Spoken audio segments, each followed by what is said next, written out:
தஞ்சையில் குறைந்த அளவு பேருந்துகள் இயக்கப்படுவதால் பள்ளி மாணவர்கள் பேருந்துக்காக காத்திருக்கும் நிலை ஏற்பட்டுள்ளது. கூடுதல் தகவல்களை செய்தியாளர் சையத் மௌலானா வழங்க கேட்கலாம். சையத், வணக்கம். இப்ப பள்ளிகள் ஆரம்பிக்கும் நேரம் ஆகிவிட்டது. இங்க மாணவர்கள் எந்த அளவிற்கு ஒரு சிரமத்தை சந்தித்து வருகிறார்கள்? அவர்களுடைய பெற்றோர்கள் யாரேனும் அங்கு இருக்கிறார்களா? அலுவலக ஊழியர்கள் யாரேனும் இருக்கிறார்களா? என்ன சொல்கிறார்கள்? தஞ்சாவூர் மாவட்டத்தில் பல்வேறு இடங்களில் 6 அம்ச கோரிக்கைகள் வலியுறுத்தி போக்குவரத்து தொழிற்சங்கத்தினர் போராட்டம் என்பது நடைபெற்று வருகிறது. இதன் காரணமாக தஞ்சையில் தஞ்சாவூர் மாநகர நகர கிளையில் 96 பேருந்துகள் இயக்கக்கூடிய ஒரு சூழ்நிலையில் தற்போது வரை 46 பேருந்துகள் மட்டுமே இயக்கப்பட்டு வருகிறது.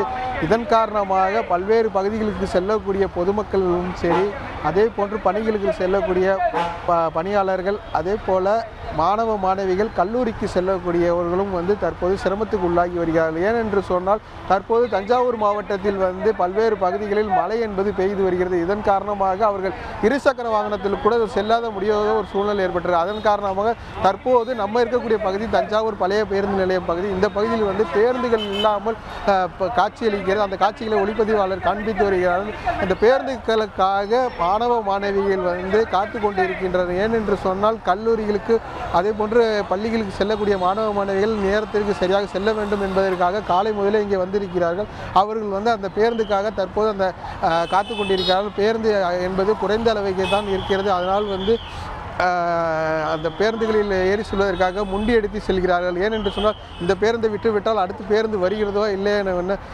அவர்கள் சந்தேகம் ஏற்பட்டு அந்த கூட்டமாக இருந்தாலும் பரவாயில்லை என அவர்கள் அந்த பேருந்தில் அதிக அளவிலே மாணவர்கள் செல்ல வருகிறார்கள். தொடர்ச்சியாக அந்த போராட்டம் என்பது பல்வேறு போராட்டங்கள் பல்வேறு பகுதிகளில் நடைபெற்று வருவதால் போக்குவரத்து என்பது குறைவாகவே இயக்கப்பட்டு வருவதன் காரணமாக பல்வேறு பகுதிகளில் செல்லக்கூடிய பொதுமக்களும் மிகுந்த சிரமத்துக்குள்ளாகி வருகின்றனர். விரிவான தகவல்களுக்கு நன்றி சையத். செய்திகளை உடனுக்குடன் தெரிந்து கொள்ள உடனே சப்ஸ்கிரைப் பண்ணுங்க.